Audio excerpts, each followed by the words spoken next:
Hi പ്രിയ കൂട്ടുകാരെ, ഷീജാസ് വ്ലോഗ്സിലേക്ക് എല്ലാവർക്കും സുസ്വാഗതം. ഇന്ന് നമ്മൾ ഹെൽത്തി ആൻഡ് ടേസ്റ്റി ആയിട്ടുള്ള ഒരു കിടിലൻ ഹൽവയാണ് തയ്യാറാക്കുന്നത്. നോക്കൂ എത്ര പെർഫെക്റ്റ് ആയിട്ടാണത് കിട്ടിയിരിക്കുന്നതെന്ന് നോക്കൂ. ഇതിൽ ഷുഗറോ ജാഗ്രിയോ ഒന്നും ആഡ് ചെയ്തിട്ടില്ല. ഇത് നമുക്കൊന്ന് കട്ട് ചെയ്ത് നോക്കാം, കറക്റ്റായിട്ടുണ്ടോ എന്ന് നോക്കാം, അതിൻ്റെ പാകമൊക്കെ കറക്റ്റാണോ എന്ന് നോക്കാം. ഇതാ ടേബിള് വെച്ച് പ്ലേറ്റ് വെച്ചിട്ടാവും അത്. ഞാനത് ഷീറ്റൊന്നും വിരിച്ചിട്ടില്ല, അതുകൊണ്ടാവും പ്ലേറ്റും ഹൽവയും ഞാൻ ഇങ്ങനെ ഇങ്ങോട്ട് പിടിക്കും തോറും ഇങ്ങോട്ടും വരിക. നോക്കൂ, പ്ലേറ്റ് ഇരുന്ന് അങ്ങോട്ടും ഇങ്ങോട്ടും നീങ്ങുക. അത് കുഴപ്പമില്ല, നമുക്ക് കട്ട് ചെയ്തിട്ട് നോക്കാം അത് പെർഫെക്റ്റ് ആയിട്ടുണ്ടോ എന്ന് നോക്കിയതിന് ശേഷം നമുക്ക് എങ്ങനെയാണത് തയ്യാറാക്കുന്നതെന്ന് നോക്കാം.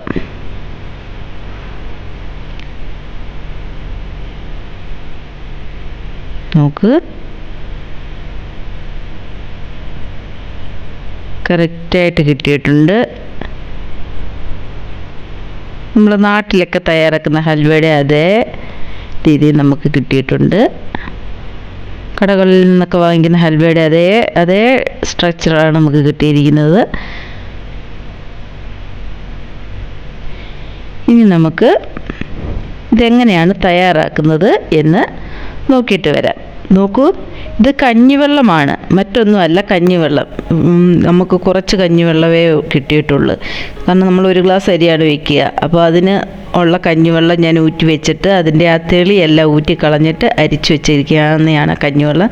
അതിലേക്ക് ഞാനൊരു 4 കഷ്ണം ബീട്രൂട്ട് ഇട്ടിട്ടുണ്ട്. അതെന്തിനെന്ന് വെച്ചാൽ ആ കളർ കിട്ടാൻ വേണ്ടിയിട്ടാണ്. അതിന് ശേഷം കാണിച്ചത് നമ്മുടെ ഡേറ്റ്സാണ്. ഡേറ്റ്സ് ഒരു 100 ഗ്രാം ഡേറ്റ്സ് എടുത്തിട്ടുണ്ട്. അത് ഞാനൊരു 10-15 മിനിറ്റ് നന്നായിട്ട് കഴുകിയിട്ട് കുതിർത്തെടുത്തു. അതിൻ്റെ സീഡെല്ലാം മാറ്റിയതിന് ശേഷം നമ്മൾ വെള്ളത്തിലിട്ട് വെള്ളം കൂടെ ചേർത്തിട്ടാണ് ഞാൻ ഇത് അരച്ചെടുക്കുന്നത്. നമുക്ക് നന്നായിട്ടൊന്ന് മിക്സിയുടെ ഒരു ജാറിലോട്ടിട്ട് ഗ്രൈൻഡ് ചെയ്തെടുത്തുകൊണ്ട് വരാം. ഇതിവിടെ ഇരുന്ന് തിളയ്ക്കട്ടെ. നല്ല തിക്കായിട്ടുള്ള നമ്മളെ മട്ടേരിയുടെ കഞ്ഞിവെള്ളമാണ്. അതിൻ്റെ തെളിനീരെല്ലാം നമ്മൾ കുറച്ച് നേരം അനക്കാതെ വെച്ച് കഴിഞ്ഞാൽ അതിൻ്റെ മുകളിലുള്ള ആ തെളിനീര് ഊറ്റി കളഞ്ഞിട്ട് അടിക്ക് കട്ടിയായിട്ട് കിട്ടുന്നത്. നാട്ടിലൊക്കെ ആകുമ്പോൾ കൂടുതൽ അരിയൊക്കെ വെക്കുന്നവർക്കാണെങ്കിൽ നന്നായിട്ട് കിട്ടും. ഇവിടെ നമ്മൾ ഒരു ഗ്ലാസ് അരിയല്ലേ വെക്കുകയുള്ളൂ, അതിന് കുറച്ച് കഞ്ഞിവെള്ളമേ കിട്ടുകയുള്ളൂ. കിട്ടിയത് ഞാൻ എടുത്തിട്ടുണ്ട്. തലേ ദിവസത്തെയൊക്കെ വെച്ചിരുന്നിട്ട് എടുത്തു കഴിഞ്ഞാൽ അതിനൊരു പുളിപ്പ് വരും. അപ്പോൾ ഇന്നിപ്പോൾ കുക്ക് ചെയ്യുന്നതിൻ്റെ ഇന്ന് തന്നെ യൂസ് ചെയ്യാവുള്ളൂ. തലേ ദിവസത്തെ ആകുമ്പോൾ നമ്മൾ ഫ്രിഡ്ജ് വെച്ചിട്ട് എടുത്താലും ഒരു പുളിപ്പ് വരും, ഒരു സ്മെല്ലിനൊക്കെ ഒരു വ്യത്യാസമൊക്കെ വരും. അതുകൊണ്ട് അന്നെന്നുള്ള കഞ്ഞിവെള്ളം മാത്രം യൂസ് ചെയ്യുക.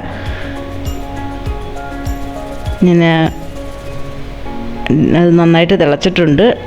ഡേറ്റ്സ് അരച്ചെടുക്കുകയാണ്. ഇത് നന്നായിട്ട് തിളച്ച് കഴിയുമ്പോൾ ഇതിൻ്റെ നമ്മുടെ ബീട്രൂട്ടിൻ്റെ ജ്യൂസ് കളറെല്ലാം നമ്മുടെ ഈ കഞ്ഞിവെള്ളത്തിലായി കഴിയുമ്പോൾ നമുക്കത് ആ ബീട്രൂട്ടങ്ങ് പിറക്കി മാറ്റണം. അതിന് ശേഷം നമ്മൾ അരച്ച ഡേറ്റ്സ് ഇതിലേക്ക് ചേർത്ത് കൊടുക്കുക. ഇത്തിരി വെള്ളം കൂടി ഒഴിച്ചിട്ട് ജാറിനകത്ത് ലേശം വെള്ളം കൂടി ഒഴിച്ചിട്ട് നമുക്ക് ഒഴിച്ചു കൊടുക്കുക. ഒരുപാട് വെള്ളമൊന്നും ഒഴിച്ചിട്ട് നമ്മളിത് അരച്ചെടുക്കരുത്. നമ്മൾ ഗ്യാസിൽ വെച്ചല്ലേ തയ്യാറാക്കുക. അപ്പോൾ ഒരുപാട് അങ്ങ് വെള്ളം ചേർത്ത് കഴിഞ്ഞാൽ നമുക്ക് അന്നേരം ഗ്യാസൊക്കെ ഒരുപാട് നഷ്ടമാകും. അതുകൊണ്ട് ആവശ്യത്തിനുള്ള വെള്ളം മാത്രം ചേർത്ത് അതൊന്ന് ഒഴിച്ചു കൊടുക്കുക. അതിലേക്ക് നമ്മൾ 2 സ്പൂണ് ഗീയാണ് ഒഴിച്ചു കൊടുക്കുന്നത്. ഇനിയാണ് നന്നായിട്ട് നമ്മളത് ഇളക്കി അത്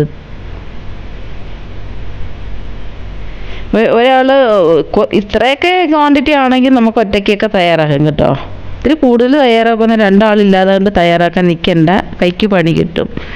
ഹൽവ, അതുപോലെ ഉരുക്ക് വെളിച്ചെണ്ണ, അതേപോലെ ലേഹ്യം, ഇതൊക്കെ തയ്യാറാക്കണമെങ്കിൽ 2 ആളില്ലാണ്ട് ചെയ്യാൻ ബുദ്ധിമുട്ടാണ്, വളരെ ബുദ്ധിമുട്ടാണ്. അതുകൊണ്ട് ഒറ്റയ്ക്കൊന്നും ആരും ചെയ്യാൻ നിൽക്കണ്ട. ഇതുപോലെ ചെറിയ ചെറിയ ക്വാണ്ടിറ്റി ആണെങ്കിൽ നമുക്ക് വീട്ടിൽ കുട്ടികൾക്ക് ചെയ്ത് കൊടുക്കാം. ഇത്ര ചെറിയ ക്വാണ്ടിറ്റി ആയിട്ട് എനിക്ക് കൈ നല്ല പണി കിട്ടുന്നുണ്ട്. ഇങ്ങനെ ഇളക്കുമ്പോൾ കൈക്ക് നല്ല വേദന ഉണ്ടാവും. എന്നാലും അത് കുഴപ്പമില്ലല്ലേ, നമ്മുടെ മക്കൾക്ക് വേണ്ടിയിട്ടല്ലേ. ഇവിടെ പിന്നെ മധുരപ്രിയൻ എൻ്റെ മകൻ മാത്രമേ ഉള്ളൂ. മകനും ഉണ്ട്, അച്ഛനും ഉണ്ട്. മകളങ്ങനെ അധികം കഴിക്കില്ല. ഇത് നന്നായിട്ട് ഇങ്ങനെ വറ്റിച്ചെടുക്കണം നമ്മളതിൻ്റെ കൂടെ നമ്മൾ 1 സ്പൂൺ കോൺഫ്ലോർ ഉണ്ടല്ലോ, അത് നമ്മൾ കുറച്ച് വെള്ളത്തിൽ മിക്സ് ചെയ്തിട്ട് ഇതിനകത്തേക്ക് ആഡ് ചെയ്ത് കൊടുത്തിട്ടുണ്ട്. അത് ഞാൻ പറഞ്ഞില്ലല്ലേ, പാചകം അടിച്ച കൂട്ടത്തിൽ അതങ്ങ് വിട്ട് അതും കൂടെ ആഡ് ചെയ്തതിന് ശേഷം ആ കോൺഫ്ലോർ മിക്സ് ആഡ് ചെയ്ത് കഴിഞ്ഞാൽ പിന്നീട് നമ്മൾ നന്നായിട്ട് ശ്രദ്ധിച്ച് നിന്നോണം. അല്ലെങ്കിൽ നമ്മുടെ ഇത് ചില ഭാഗങ്ങളിൽ കട്ട പിടിച്ചിട്ട് ഇരിക്കും.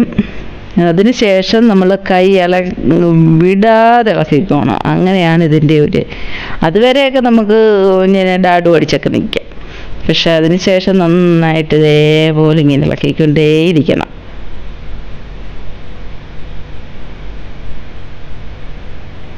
അധികം നെയ്യുടെ ആവശ്യമില്ല ഇതിന്. ഞാനിപ്പോൾ 2 സ്പൂൺ നെയ്യേ ഒഴിച്ചിട്ടുള്ളൂ. ഇനി ലാസ്റ്റ് കുറച്ച് നെയ്യും കൂടി ചേർത്ത് കൊടുത്താൽ മതി.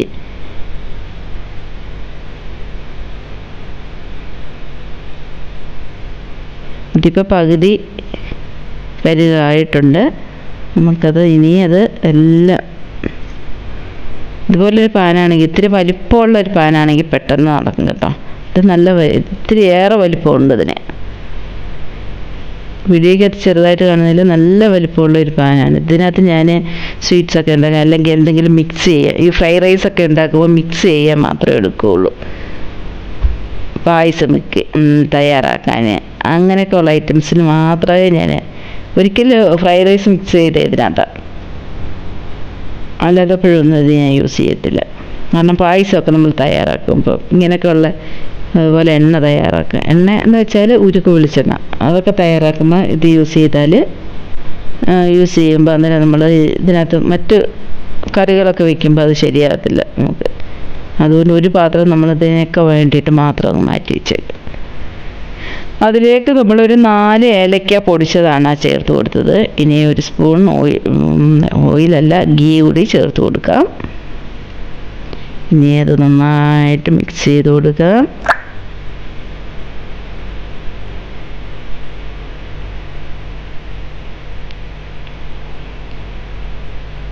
ഇനി അങ്ങോട്ട് കഴിയുന്തോറും കൈ കഴിക്കും നമുക്ക്.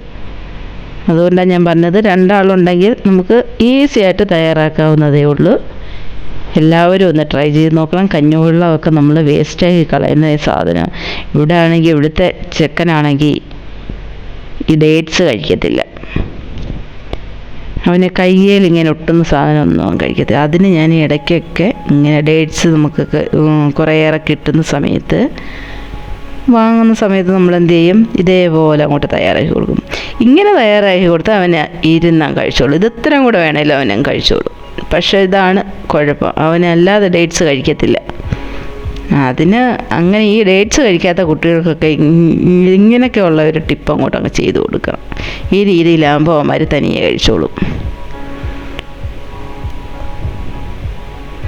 അതിലേക്ക് നമ്മൾ കുറച്ച് കാഷ്യൂനട്ട്, അതേപോലെ ഇത്തിരി ഉണക്കമുന്തിരി, അതുപോലെ എള്ളുണ്ടല്ലോ, കറുത്ത എള്ള്, അത്, പിന്നെ കുറച്ച് ചെറിയ ചെറിയ പീസാക്കിയ ഡേറ്റ്സിൻ്റെ കഷ്ണങ്ങളും കൂടെ അതിനകത്തേക്ക് ആഡ് ചെയ്ത് കൊടുത്തിട്ടുണ്ട് നമ്മൾ. ഇതെല്ലാം കൂടെ കൈ നന്നായിട്ട് വേദനിക്കുന്നുണ്ട് എനിക്ക്. അത് ഇടയ്ക്കിടയ്ക്ക് നിർത്തിയിട്ട് പോകുന്നതാണ്. കൈ ഒന്ന് തൂത്ത് നേരെയാക്കി എടുക്കുക.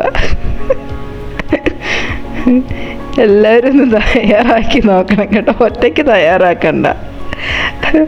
ഒറ്റയ്ക്ക് നിങ്ങൾ തയ്യാറാക്കിയിട്ട് എന്നെ തെറി പറയും. അതുകൊണ്ട് നിങ്ങൾ ആരെങ്കിലും ഒരാളെയും കൂടെ ഹെൽപ്പിനുണ്ടെങ്കിൽ മാത്രം തയ്യാറാക്കി നോക്കുക. ഇത്രയും ചെറിയ ക്വാണ്ടിറ്റി ആയിട്ട് എൻ്റെ കൈക്ക് നല്ല പ്രശ്നമുണ്ട് എന്ന് പറഞ്ഞ് നമ്മൾ തയ്യാറാക്കാതിരിക്കരുത്. ഞാൻ എത്ര റിസ്ക് ആണെങ്കിലും ഞാൻ തയ്യാറാക്കും.